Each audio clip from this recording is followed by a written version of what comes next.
Hei, Manna tässä. Fursuit tulee kahdesta sanasta. Furry eli turri ja suit eli puku. Eli nyt puhutaan karvapuvuista, vaikka kukaan ei käytä sanaa karvapuku suomen kielessä, vaan puhutaan nimenomaan fursuitista tai suitista. Fursuit on fandomin näkyvin osa. Se on se, mistä turrin tunnistaa jo kaukaa. Kuitenkin ainoastaan alle kolmanneksella, eli alle 30% turreista on fursuit. Eli fursuit ei todellakaan siis ole pakollinen, vaan turri voi olla myös ilman suittia. Jos on vielä epäselvää, mikä on turri, koska se ei tarkoita tätä karvapukua, niin käykää katsomassa mun aikaisempi video, mikä on turri, mikä on furry. Niin siinä selviää sitten, että mikä tää juttu on. Fursuitiksi ei lasketa sitä, jos sulla on pelkät korvat ja häntä tai pelkät käsitassut. Suittiin kuuluu olennaisesti pää. Se on se hahmon kasva. Partiaali, eli osittainen suitti, joka mullakin on nyt päällä, koostuu päästä. Ja sen lisäksi on yleensä häntä ja tassut. Siihen voi olla vielä lisänä myös jalkatassut tai hihat. Mutta kuitenkin koko keho ei ole peitettynä karva-asuun.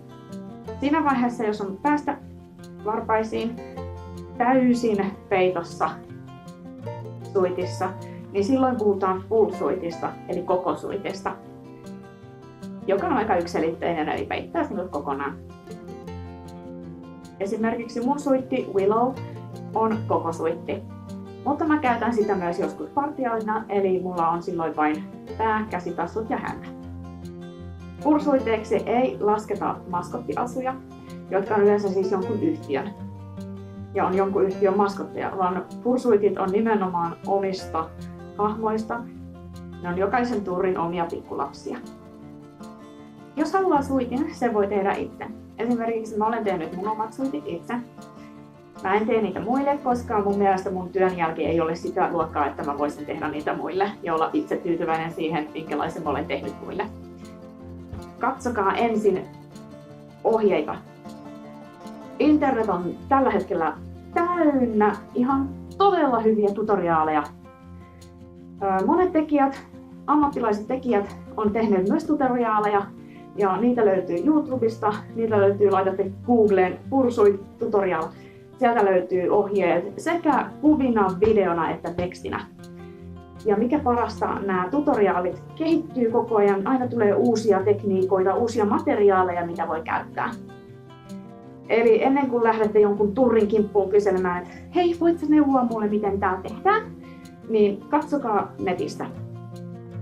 Siellä on ihan älyttömän hyvät neuvot, miten tehdään. Ja mä olen ottanut itse mallia mun suittien tekoon nimenomaan netistä.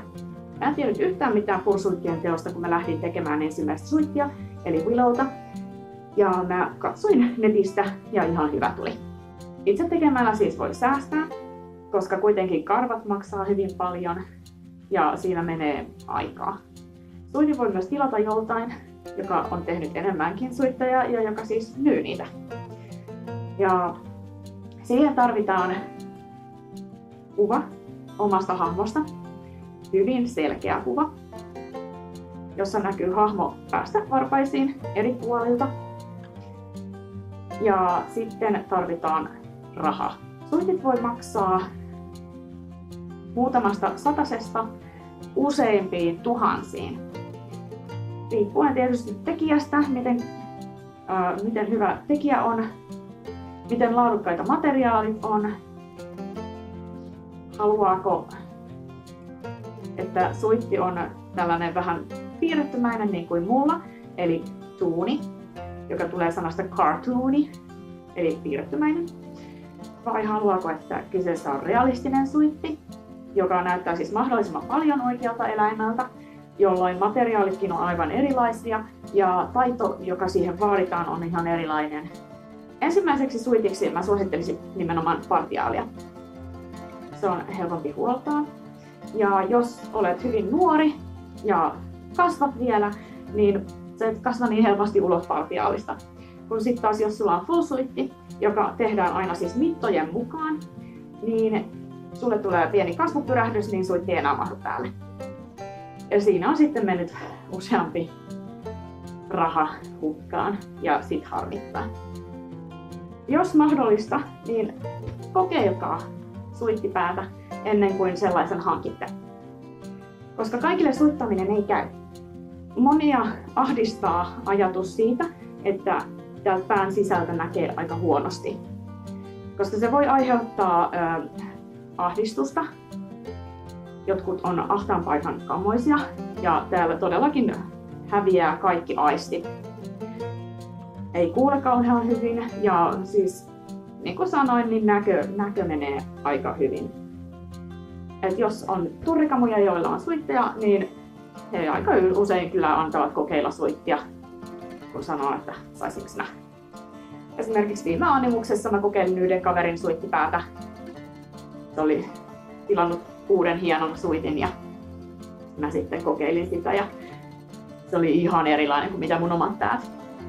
Pisin aika, mitä mä olen pystynyt olemaan full-suitissa, on ollut vähän päälle tunti. Partiaalissa pystyy olemaan vähän pidemmänkin aikaa. Suittaillessa on todella tärkeää muistaa se, että pitää taukoja ja muistaa juoda vettä tai kivennäisvettä. Missään tapauksessa ei kannata juoda kofeiinipitoisia juomia, esimerkiksi kahvia tai energiajuomaa, koska ne aiheuttaa nestehukkaa. Ja nestehukka on viimeinen asia, mitä sä haluat, kun sulla on paljon vaahtomuovia ja karvaa sun ympärillä. Tursuittaus on siis todella hauskaa, mutta muistakaa, että turri voi olla ilman suittiakin ja kaikilla ei sitä ole. Se ei ole mikään pääsylippufandomiin. Pääsylippufandomiin on se, että olet oma itsesi ja olet kiinnostunut turriasioista. Nähdään taas seuraavassa videossa. Hei hei!